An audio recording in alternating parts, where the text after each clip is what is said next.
C. Joseph Vijay எனும் நான்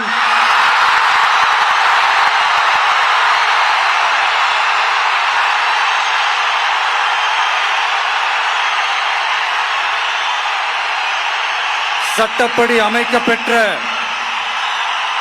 இந்திய அரசியல் அமைப்பின்பால் உண்மையான நம்பிக்கையும் மாறா பற்றும் கொண்டிருப்பேன் என்றும் இந்திய நாட்டின் ஒப்பில்லாத முழு முதல் ஆட்சியையும் ஒருமையையும் நிலைநிறுத்துவேன் என்றும் தமிழ்நாட்டு அரசின் முதலமைச்சராக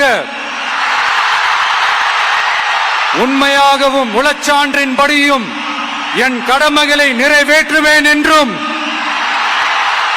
அரசியல் அமைப்பிற்கும் சட்டத்திற்கும் இணங்க அச்சமும் ஒருதலை சார்பும் இன்றி விருப்பு வெறுப்பை விலக்கி பலதரப்பட்ட மக்கள் அனைவருக்கும் நேர்மையானதை செய்வேன் என்றும் ஆண்டவன் மீது ஆணையிட்டு உறுதிமொழிகிறேன்.